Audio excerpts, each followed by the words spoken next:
예, 시작하겠습니다. 티쿤 글로벌의 김종박입니다. 예, 만나서 반갑습니다.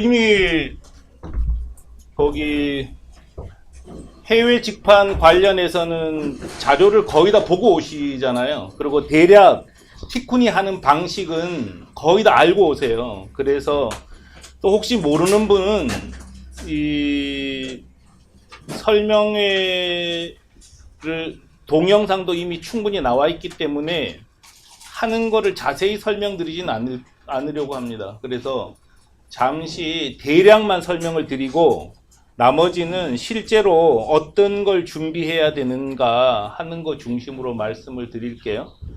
제가 해보니까 진짜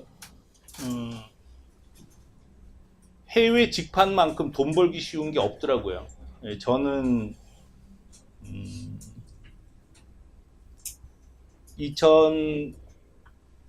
2002년도에 회사 운영하다가 망해서 이제 완전히 저도 거지가 된 거죠. 거지가 된 상태에서 도대체 뭘 해야지 먹고 살 수 있을까 고민이 심하게 됐는데, 그때 후배가 한국 택배 박스를 일본에 판매하고 싶다.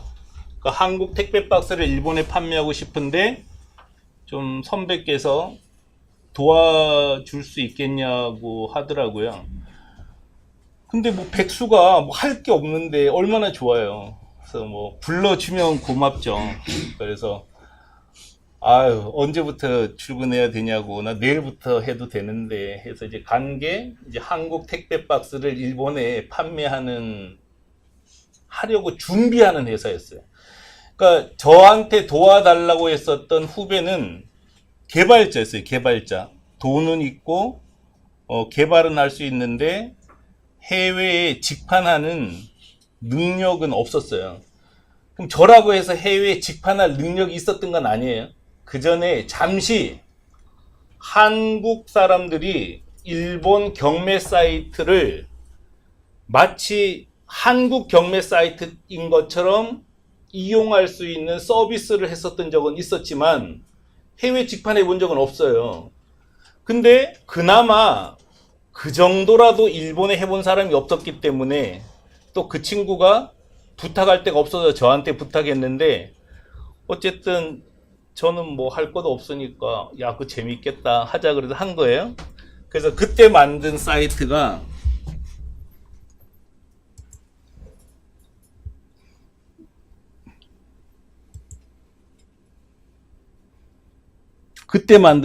이 사이트입니다. 2004년도 이거 제가 만들었어요.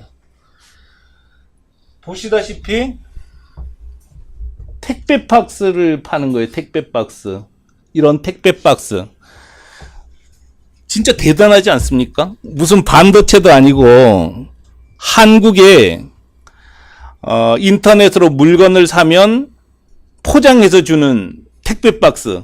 이걸 일본에 파는 거예요. 어떻게 팔아야 될까요?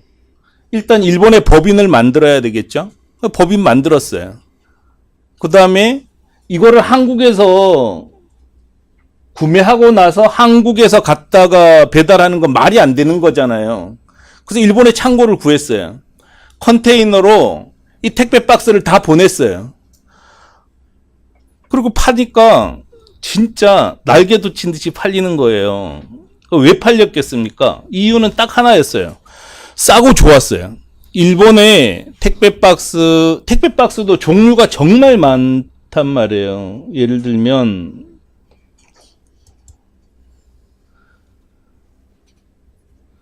이제 뭐 이거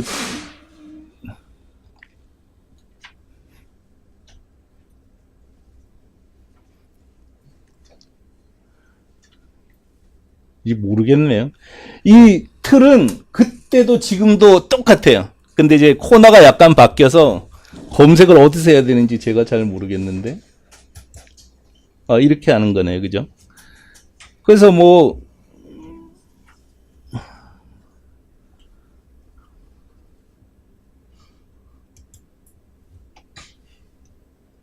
이렇게 파는 거예요. 140, 150, 140짜리를 130개 묶어서 하나당 24엔에 3,120엔에 팔 거야. 이렇게 해서 파는 거예요.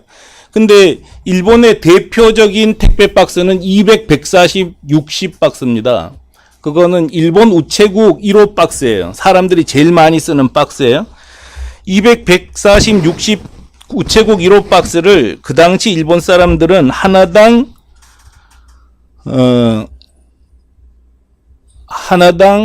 21엔, 23엔, 23엔에 팔았나 봐요.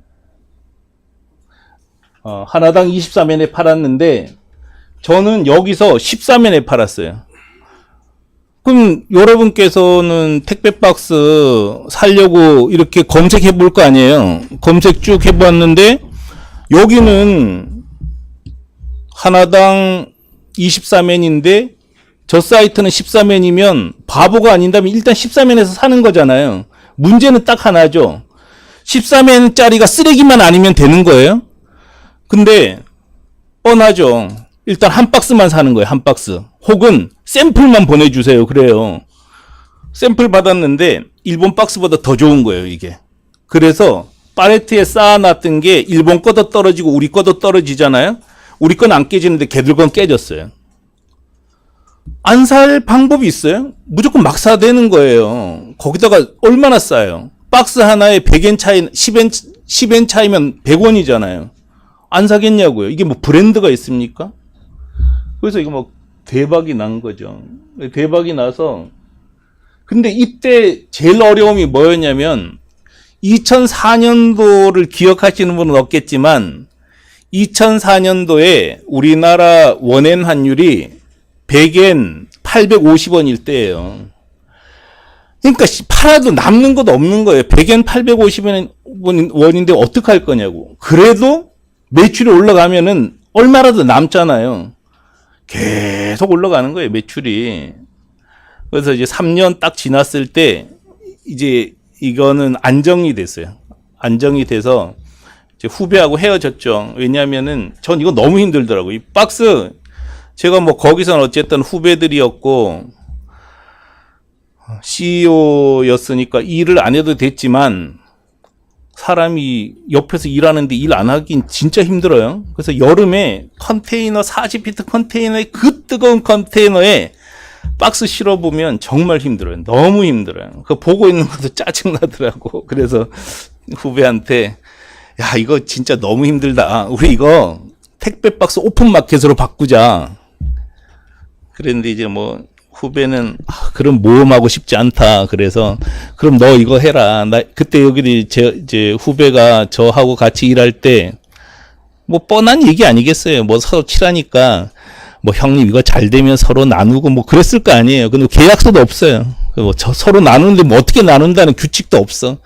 그래서 얘가 야 이제는 헤어져야 될 때가 된 것 같아. 근데 내가 여기 있는 지분을 다 포기할게. 다 너 다 가져라. 근데 진짜 저는 잘해줬어요. 이 친구들한테도. 제가 아무 지분도 없는 회사에 진짜 5천만 원을 꿔서 줬다니까요. 돈 없을 때. 뭐 그렇게 해서 해주고 헤어지자. 이제 대신에 5천만 원 꿔준 거 중에 3천만 원은 다른 사람한테 꾼 거니까 그건 너가 갚아라. 2천만 원은 내가 포기할게. 그리고 여기 지분도 내가 다 포기할게. 대신에 너가 내가 새로 만드는 회사에 1년 운영비를 대줘라. 그것도 구두로서 합의를 한 거예요. 근데 1년 운영비라는 게 개념이 있어요? 3명 채용하면 더 늘어나는 거잖아요. 근데 그 친구가 그걸 다 지켰어요. 근데 나도 얼마를 달라는지 기억이 하나도 안 나요, 지금은. 근데 어쨌든 걔는 약속을 다 지켰고 저도 예의를 다했고 해서 그 다음에 만든 회사가 지금 있는 아도프린트예요. 아도프린트. 이 사이트를 만들었어요.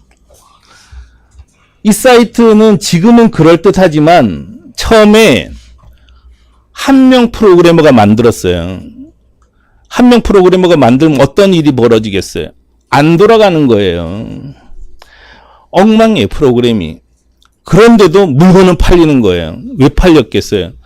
그때 일본에서는 명함 100매에 2,300엔에 팔았어요. 인터넷에서.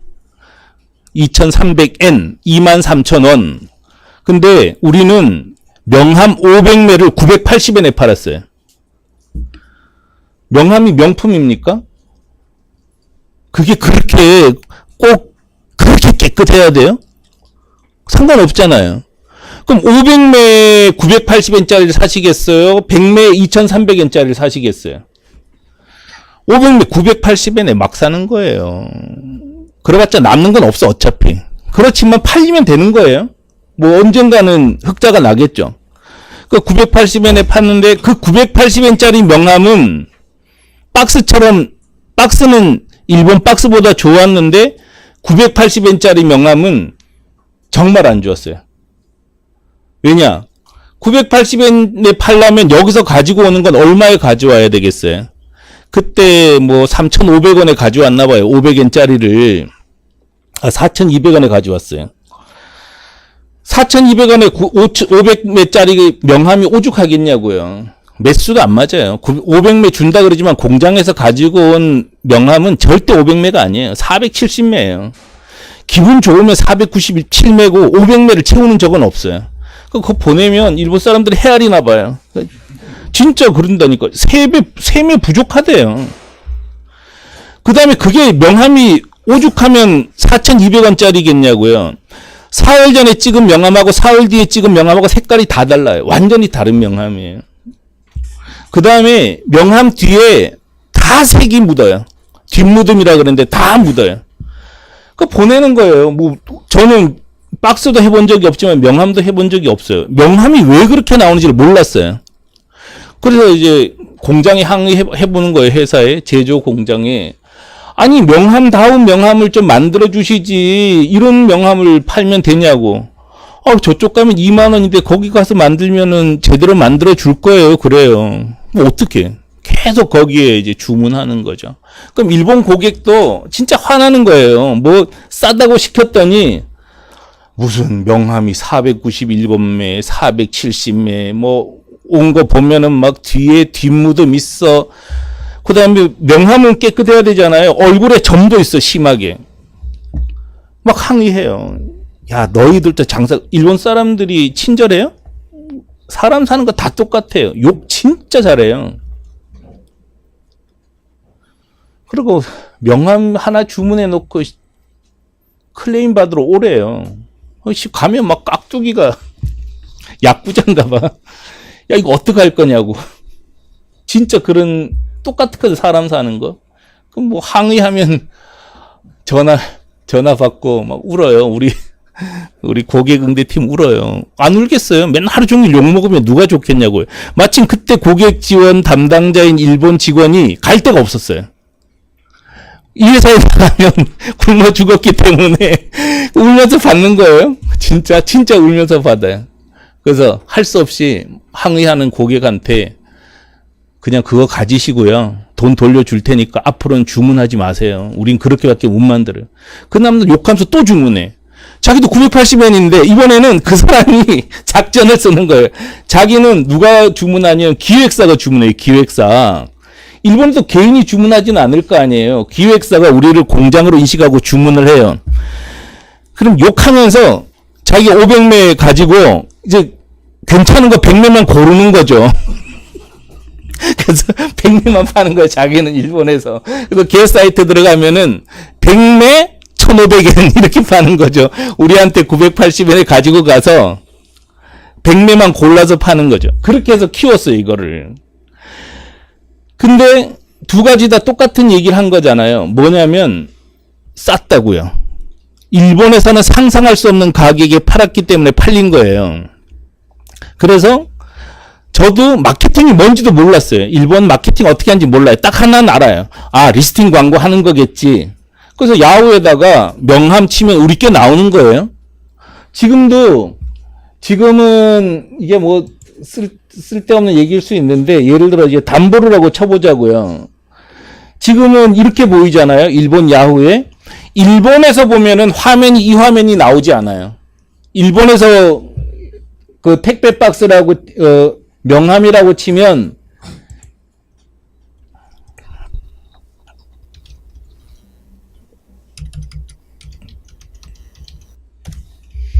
이렇게 광고가 쫙 나오잖아요. 그죠? 광고. 광고 밑에 한참 내려가야 이제 사이트들이 나온단 말이에요. 일본에서 택배 박스라고 치면 이렇게 보여요. 광고가 먼저 보이고 밑에 이제 사이트들이 보이는데, 한국에서 일본 걸 검색하면 이렇게 안 보이고 무질서하게 광고가 먼저 나오지 않아요. 왜 이렇게 해놨냐면은 한국에서 살 리가 없잖아요. 그래서 외국에서 접속했을 때는 광고가 먼저 나오지 않게 일본 야후가 통제를 하고 있는 거예요. 무슨 얘기냐면, 어쨌든 일본에서 보면은 택배 박스 조금 전에 보여드렸었던 이 사이트가 상위 광고 4위 안에 나와요. 명함도 4위 안에 나오고, 그렇게 해서 이제 우리가 리스팅 광고만 열심히 했는데도 막 매출이 올라가더라고.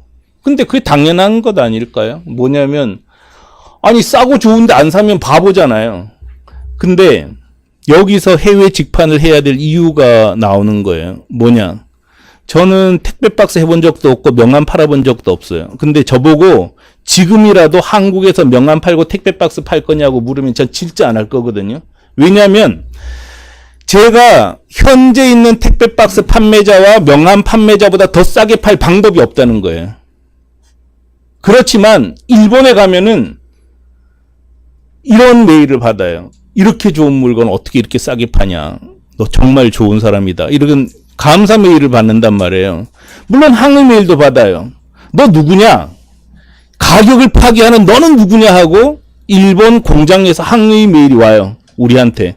지금은 안 와요. 왜냐하면 일본도 하도 싸져가지고 뭐 우리가 특별히 더 싸진 않아. 그렇지만 어쨌든 항의 메일을 받을 정도로 좋고 싼 물건을 우리가 팔았어요. 그러니까 쭉 올라간 거죠. 그래서 어느 정도까지 올라갔냐?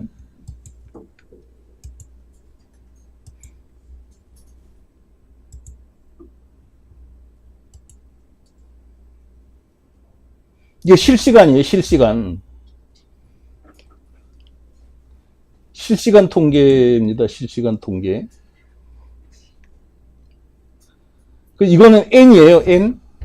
그래서 지금 오늘 현재 이 시간에는 500만 N 어치 판 거죠. 인쇄물 등을 5천만 원. 그러니까 평일 평균에서는 요즘은 이제 9,500만 원 어치 정도 팔아요. 하루에. 인쇄물을. 그렇게 해서 이런 성장 그래프를 만들어낸 거죠. 2008년 10월에 7천만 원, 1억 3천만 원, 2009년 10월에 1억 3천만 원, 2억 1천만 원, 3억 3천만 원, 6억 3천만 원, 6억 6천만 원, 10억, 11억 9천, 13억 6천, 19억 7천. 놀랍지 않아요? 뭐냐면 매출이 한 번도 안 떨어졌다는 거예요. 이유는 또 뻔한 거죠. 일본에 우리 경쟁사가 없어요. 유일한 경쟁사는 한국에서 일본에 넘어가는 인쇄소, 우리 한국 업체만 경쟁사일 뿐이지 일본 업체는 우리한테 경쟁을 할 수가 없어요. 왜냐하면 일본은 인건비도 비싸고 세금도 비싸고 뭐 다 비쌀 수밖에 없잖아요. 그래서 해외 직판은 국내에서 가질 수 없는 아주 확실한 경쟁력을 갖기 때문에 이길 수 있다는 거죠. 더군다나 경쟁사가 없어요. 경쟁사가. 아니 경쟁사가 없는 경기에서 혼자 뛰어서 1등 하는 게 어려운 일은 아니잖아요. 기껏해야 새 업체. 한국의 명함이라고 쳐보면 얼마나 많은 업체가 나올까요? 도대체 헤아릴 수나 있을지 모르겠어요. 네이버에서 명함 치면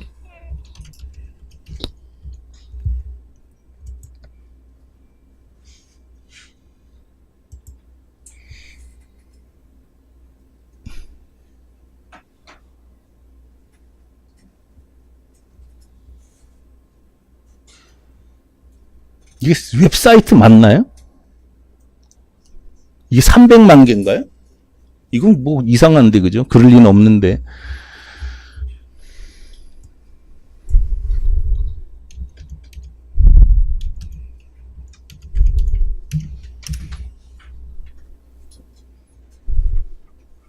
이 표기가 또 이상하게 바뀌었네요.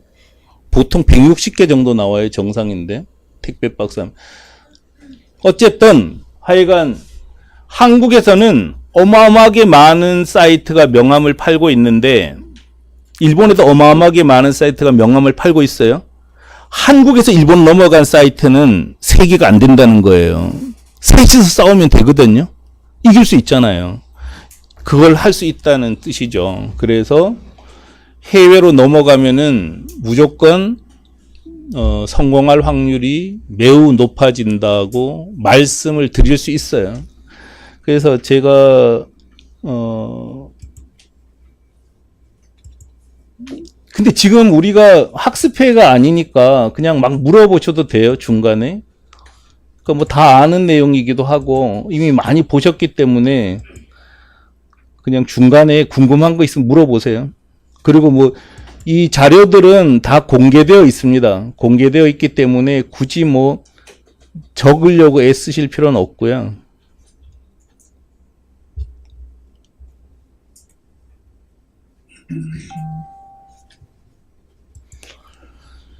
사이트를 공개하긴 힘들고 지금 여기 보면은 이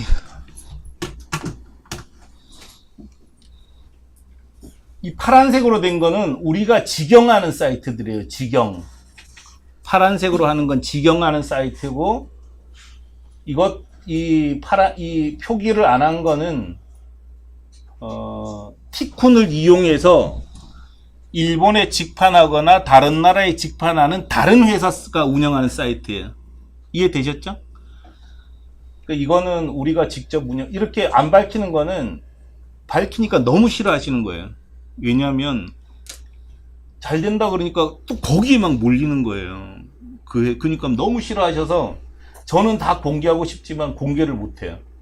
근데 이런 사이트는 2016년 4월이면은 2년 전이잖아요. 2년 전에 오픈해서 2월 달에 7천만 원, 이거는 이제 뭐, 4월 중간이니까 이렇게 매출을 올렸어요. 여러분은 한 달에 매출 7천만 원이라면은 많은 건가요? 적은 건가요? 많다고 생각이 드세요? 아니에요? 이거 막 되게 많은 거예요. 이거는 어떤 의미냐면 전자상거래업에서 일단 매출이 나오면 계속 매출이 올라가요. 중단되지 않는다는 뜻이고 이 매출은 깨질 가능성이 거의 없어요. 왜냐? 전통적인 무역에서는 큰 손이 있었잖아요. 바이어가 있단 말이에요. 자기 물건을 많이 사주는 도매상이 있는데 전자상거래업에서는 모든 고객을 내가 한 명 한 명 다 모은 거예요. 그래서 고객과 판매자 사이의 유대가 무지 강하단 말이에요. 그래서 일단 월경 전상이라 그러는데 저는 국경을 넘어서 직접 판매하는 월경 직판에서 매출이 3천만 원 넘어가 버리면 로또 복권 맞은 거하고 똑같아요. 정말 대성공이에요. 왜냐하면 그대로 쭉 올라가니까. 자, 에드프린트도 마찬가지입니다. 자, 월간 8억 7천만 원 인쇄물을 팔아요. 많다면 많고 적다면 적어요. 근데 8억 7천만 원 정도 팔면은 월 순수익이 한 2억 이상 된다고 봐도 돼요. 2억 가까이 돼요. 일본에 팔 때는. 매출 절대 안 떨어진다니까요. 그러면 거의 대박 수준이라고 봐도 되는 거죠. 그래서 이렇게 월경 직판은 실제로 성과를 내기가 정말 좋아요. 경쟁력이 있고 경쟁사가 없기 때문에. 그래서 해외 직판을 꼭 하셨으면 좋겠고, 뭐 굳이 티쿤을 이용하든 안 하든 상관없이 해외 직판 할 수만 있으면 하시는 게 좋겠다는 생각을 합니다. 뭐 여기까지 혹시 궁금한 거 있으세요? 에어간판이 공기 부피가 좀 있을 것 같은데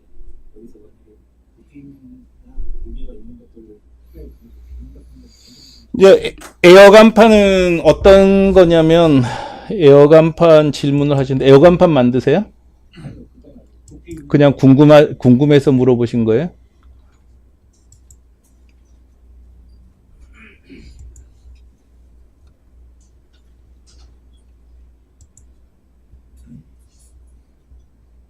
이게 에어 간판인데요. 많이 보신 거죠? 길에서 많이 보는 건데 이거 방금 질문한 게 진짜 골치 아픈 질문이잖아요. 이거 어떻게 보낼 거예요, 비행기로? 배로도 못 보내는데. 그래서 이 밑에 것만 미리 다 보내놨어요, 일본에. 일본에 미리 다 보내놓고 창고가 있어요. 다 보내놓고 주문하면 이것만 찍어서 보내는 거예요. 그럼 되는 거죠. 그렇게 보내고 있어요. 또 궁금한 거 있으세요?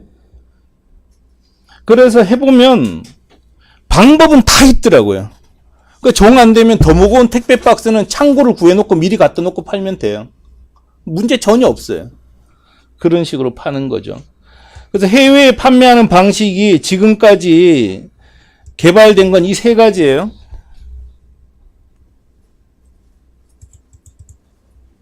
하나는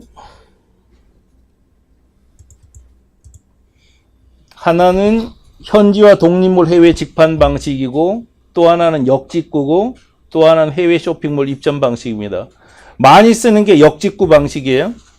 역직구 방식은 한국의 쇼핑몰을 열어놓고 외국 사람들이 오기를 기다리는 건데 조금 전에 처음에 말씀드린 것처럼 우리가 프랑스 사이트 안 가는데 프랑스 사람들이 뭐하러 여기 오겠어요? 안 온다는 거죠. 알릴 방법도 없고요.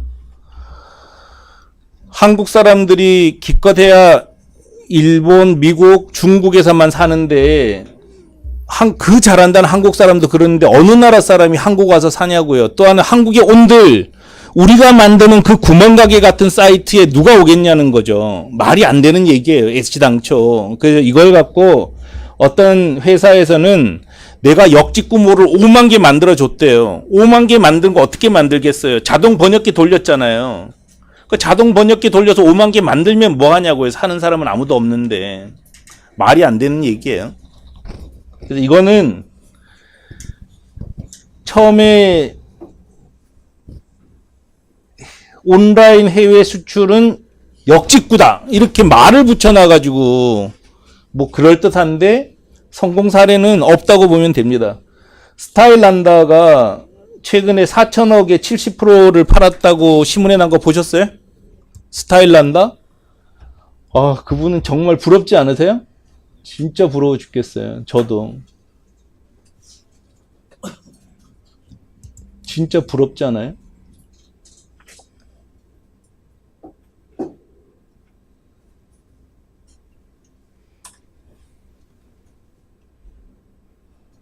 이게 스타일란다잖아요. 70%를 프랑스 회사에 4천억 원에 팔았대요. 자기 지분을.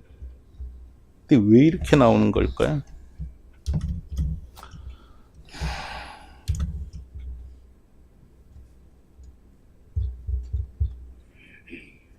사이트가 또 바뀌었네, 그죠?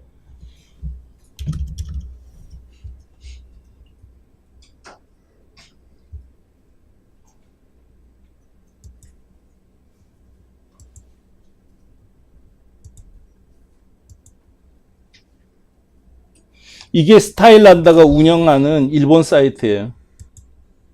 매출이 얼마인지는 모르겠어요, 저는. 다만 이런 걸 볼 수 있을 것 같아요. 회사가 일본어로 접속했더니 서문 빌딩이래요, 서문 빌딩.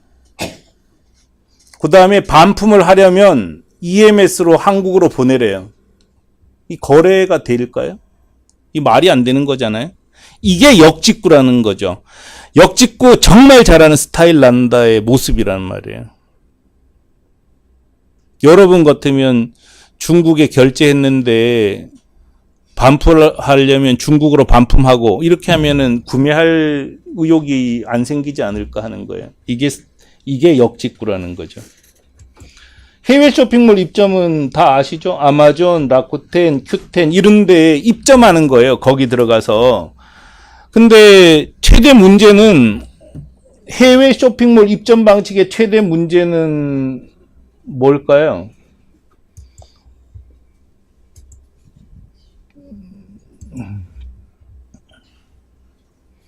판매자가 너무 많기 때문에 그냥 인터넷 세계예요. 여기 10만 명 중에 내 사이트 열어서 팔 방법이 없다는 뜻이죠. 더 중요한 문제는 브랜딩이 안 된다는 거예요. 사람들은 옥션에서 샀다고 기억할 뿐 옥션 안 어떤 판매자한테서 샀는지 기억을 못해요. 그렇죠? 그럼 뭐예요? 나는 홍보할 수가 없는 거예요.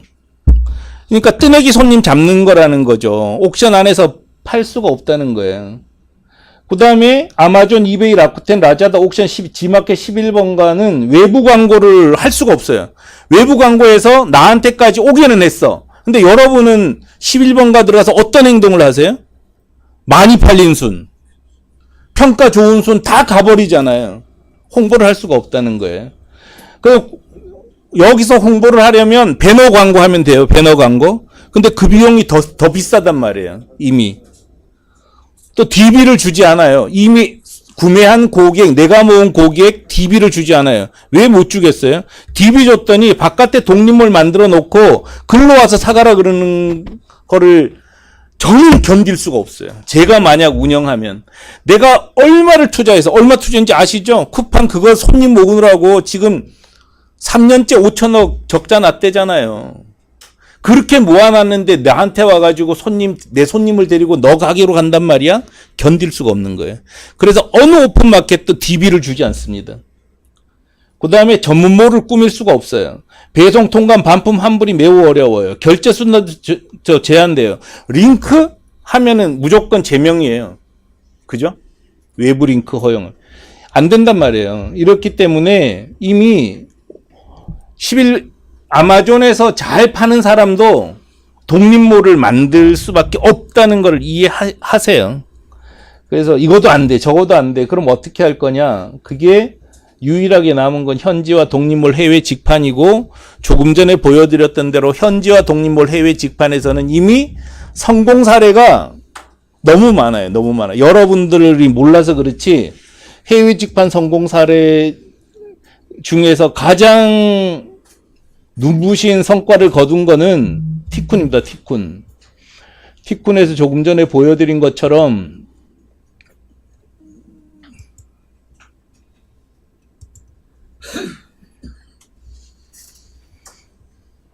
이미 이렇게 성공 사례를 보여드렸잖아요. 티쿤 자신이 이미 성공했고, 티쿤을 이용해서 해외 직판에서 최소한 7, 8개 회사가 흑자가 났어요. 그럼 된 것 아닙니까? 저는 충분한 사례를 보여드렸다고 생각합니다. 그리고 이제 보너스로 좀 이제 친구들을 소개하면, 택배 박스 아까 그 팔았던 친구들은 제 후배이긴 하지만요. 에이컨메이트 강철용 사장도 저하고 20년 차이고 저하고도 가끔 이제 만나요. 그래서 저도 상해 가면은 그 친구 회사 가보고, 근데 회사 안 가요. 그 회사는 가면은 자존심이 상해서 안 가요. 너무 좋아. 그 회사는 가면은 기가 죽어. 그리고 저보다 20살 적으니까 나이가 39살이란 말이에요. 한국 나이로. 매출 2,500억 한대요. 2,500억. 저는 겨우 200억 하는데. 농담인데 워낙 좋은 친구예요. 이 친구도 아이가 물어보면 다 얘기해줘요. 어떻게 한다 다 얘기해줘요. 훌륭하잖아요. 이렇게 성공했단 말이에요.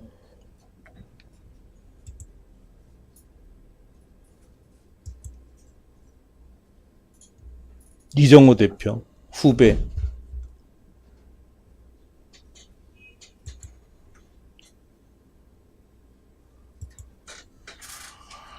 이거는 한국 회사 이름은 다홍이에요. 다홍이란 회사가 일본에 디홀릭이라는 여성 의류 사이트를 열었는데 이건 매출이 연간 1,000억이 넘어요. 대단하지 않습니까? 조금 전에 강철용 대표가 운영하는 주식회사 에이컨메이트는 중국에 한국 동대문 옷을 1,000억 이상 팔고 디홀릭은 일본에다가 1,000억 이상 판단 말이에요. 이렇게 해외 직판에서 성공한 사람들은 이미 있어요. 근데 이분들은 여간에서는 만나주지 않아요. 그리고 저니까 계속 이렇게 뭐 잘 된다 얘기하지 절대 잘 된다 소리 안 해요. 잘 된다 소리에서 좋을 게 뭐가 있습니까? 경쟁사나 생기지. 안 해요. 그렇지만 이렇게 이미 충분히 성공한 회사들이 있다는 거죠. 그래서 저는 이 방식으로 현지와 독립몰 해외 직판 방식으로 하는 게 가장 성공 확률이 높다고 말씀드리고 싶고, 또 티쿤이 아니라 이미 디홀릭, 에이컨메이트, 지즐처럼 실제로 독립몰식 해외 직판 방식, 전부 다 독립몰식 해외 직판이에요. 독립몰식 해외 직판의 특징은 뭡니까? 여기서는 어디를 뒤져봐도 이게 한국 회사라는 거를 알 수가 없어요. 일본 서비스하고 완벽하게 똑같아요. 우리도 그렇고 에이컨메이트도 그렇고, 에이컨메이트는 좀 달라요. 한국 회사라고 하고 해요. 중국에서는 한국 회사라고 하는 게 더 유리하니까. 근데 이게 어떻게 가능하냐? 구조는 완전히 똑같습니다. 이 구조를 만든 거예요. 전부 다. 이 구조. 티쿤 글로벌을 예로 들면 티쿤 글로벌이 있고, 티쿤 글로벌이 일본에다가 법인을 하나 내는 거예요. 마찬가지로 에이컨메이트는 한국에 회사가 있고 중국에 법인을 내요. 주다홍은 다홍이 한국 회사인데 일본에다가 법인을 내요. 이거 다 공개된 자료인데 사진 찍으면 팔만 아프실 것 같은데. 아니, 다 공개돼 있어요. 걱정하지 마세요. 좀 이따 알려드릴게요. 어디서 봐도. 이 일본 회사가 사이트를 운영하는 거예요. 그래서 고객은 아도프린트라는 우리 법인이 운영하는 사이트에 들어와서 물건을 사고, 아도프린트가 티쿤 글로벌로부터 수입해 가는 거예요. 수입해 가기 때문에 통관 처리나 관세 처리가 여기서 이루어지는 거죠. 여기서 구매한 고객에게 물건을 팔아요. 손님은 문제가 생기면 일본에 있는 오사카 우리 법인에 반품을 해요. 이해되셨죠? 그럼 일본에 있는 수입업자가 사이트를 만들고 판매하기 때문에 이 사이트의 모양은 일본에 있는 사이트하고 구분될 리가 없는 거죠. 똑같은 거예요. 왜냐하면 계약도 일본 택배사랑 계약했지, 결제사도 전부 일본 택배사 결제를 쓰고 있단 말이에요. 저는 이게 정말 중요했다고 생각합니다. 뭐냐? 그 나라 사람들이 사이트에 들어왔을 때 다른 자기 나라 사이트하고 전혀 구별되지 않는 서비스를 제공했기 때문에 이 사람들은 오로지 하나만 봐요. 가성비만 봐요. 가성비. 안심했다는 거죠. 그래서 이런 사이트, 현지와 독립몰 해외 직판 사이트에 들어가서 전화를 하면은, 우리 걸 한번 볼까요? 이게 우리 사이트잖아요. 전화를 하면 050 번호로 전화를 해요. 이거는 일본 인터넷폰 전화번호예요. 이 전화를 한국에 가지고 온 거예요. 우리가 다. 그래서 한국에 전화 받는 거예요. 일본 원어민자가. 근데 여러분도 다 이미 알겠지만 한국에서 인터넷폰으로 미국에 전화한다고 표 나는 게 아니잖아요. 그렇기 때문에 완벽하게 일본 서비스로 인식을 하는 거죠. 그래서 결제도 한번 볼까요? 자, 요번 달 현재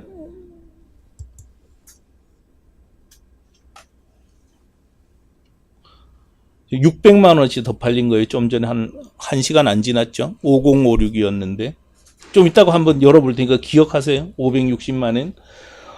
자, 이번 달에 어쨌든 결제한 내역을 한번 보자고요. 그 4월에 일본 사람들은 뭐로 결제를 했을까요? 어떤 결제 수단을 썼을까요? 하나는 우리 회사 통장으로 입금했고요. 매는 COD라고 해가지고 일본에서는 배인이라고 해요. 배달해주는 사람한테 물건 값을 결제해주는 거예요. 물건 받으면서 결제해버리는 거예요. 떼일 염려가 없죠. 그래서 동남아시아 쪽에서는 COD 방식을 많이 씁니다. 그래서 돈 떼일 염려가 없다. 물건 받을 때 결제하니까. 그러니까 요즘도 우리도 뭐 배달의 민족에 주문하면은 카드 결제기 갖고 오잖아요. 똑같이 하는 거예요. 그 다음에 이거는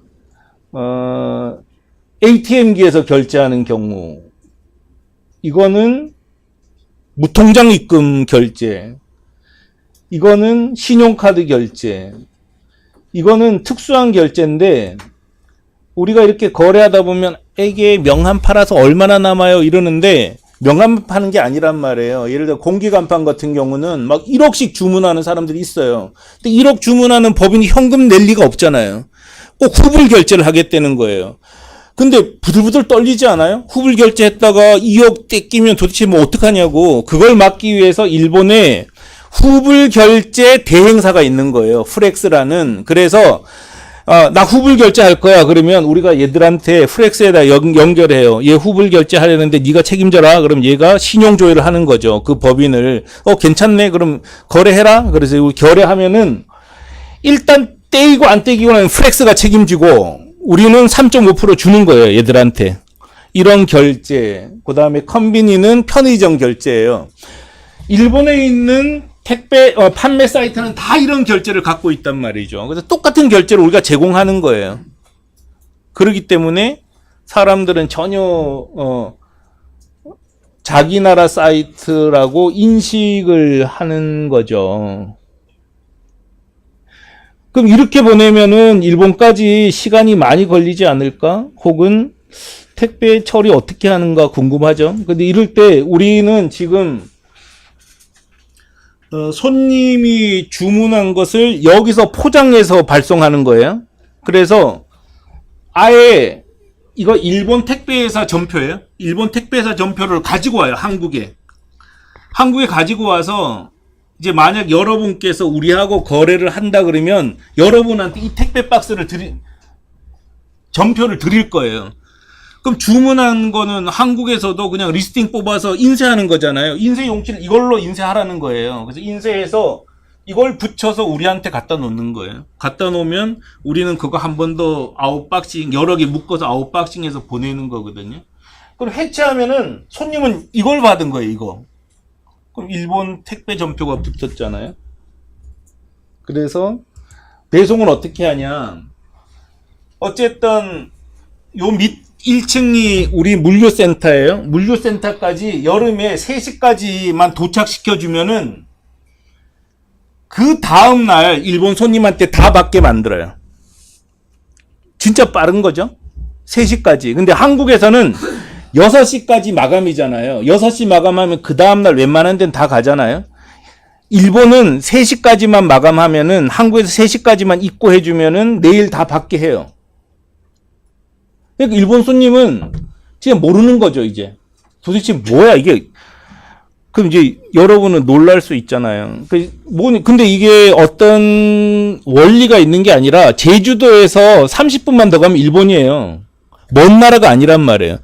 아니, LA까지 12시간밖에 안 걸리는 거잖아요. 시간이 걸릴 리가 없어요. 문제는 비용이에요, 비용. 근데 우리는 워낙 물건을 많이 취급하니까 비용도 되게 싼 거예요. 1kg을 일본 손님 손에 쥐어주는 데까지 590엔이에요. 여기서 출발해서 일본 손님 손에 도착시켜주는 데까지 여러분이 부담하셔야 될 비용은 590엔입니다. 근데 590엔 중에서 500엔은 이미 일본 손님으로부터 받아버렸어요. 우리가 물건을 살 때는 항상 그렇게 사잖아요. 물건값 35,000원에 송료 2,500원 받으시잖아요. 내시잖아요. 일본도 똑같아요. 물건값 3,500엔에 송료 500엔은 무조건 내는 거예요. 일본 손님이. 그럼 그 500엔에다가 90엔 더 붙이면 일본 손님 손에 쥐어주는 거죠. 그것도 사실은 전혀 느끼지 못하는 24시간 내의 배달이라는 개념인 거나 마찬가지잖아요. 물론 6시에 하면은 못해요. 그렇지만 뭐 그렇게까지 따지진 않잖아요.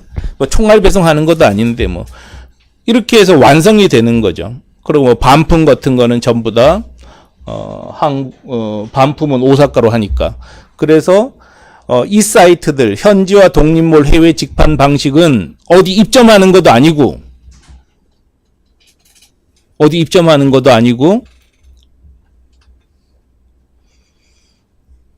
역직구 방식도 아니고 일본 사람들이 혹은 미국 사람들이 그 나라 사이트를 이용하는 것처럼 편리하게 이용하는 수단이 되기 때문에 경쟁력만 있으면 무조건 이긴다는 거죠. 시스템은 다 이해하셨죠? 오늘 설명을 너무 잘한 것 같아요. 저도. 그래서 지금부터 5분 쉬고요. 5분 동안 저 뒤에 커피도 있고 하니까 드시고 다음 시간에는 그러니까 이거를 실제로 준비할 때 뭐가 필요한가를 설명드릴 거예요. 이제 해외 직판을 준비할 때 뭐가 필요한가 하는 거를 설명드리겠습니다. 그래서 잠시 저 뒤에 있는 시계로 55분에 시작할게요. 뒤에 있는 시계로 55분에 시작할 테니까 좀 하시고 뭐 여유 있으신 분은 저 전화번호 등록하셔요. 전화번호 등록하시면 뭐 연락할 수 있으니까 제 전화번호입니다. 전화번호고 이메일이니까 등록해 두시면 제가 뉴스 같은 거 보낼 때 해드릴게요. 네. 네. 아까 그 독립몰 하셨는데요. 지금 그 국내에서 같은 경우는 대부분 오픈마켓에서 물건을 저희가 파는 경우들이 많지 않습니까? 독립몰을 만들어 놓으면 그거에 대한 홍보라든가 소비자가 많이 데리고 들어오기가 상당히 어렵기 때문에 이름 있는 오픈마켓에서 올려서 검색해서 저희가 물건을 팔 수 있는 제대로 사업하는 사람들은 다 독립몰 합니다. 오픈마켓은 홍보용이에요. 그렇죠. 그런데 지금 이제 저희가 그 예를 들어서 일본은 예를 들어서 계속 말씀해 주셨는데 일본에서는 어쩌면은 이제 제가 모르니까 여쭤보는 거예요. 우리는 이렇게 대체적으로 오픈마켓에서 영업을 많이 하는데 혹시 일본은 어떤 그 나라의 특성상 그런 식으로 독립몰이 많아서 그렇게 말씀을 한국하고 구조 똑같습니다.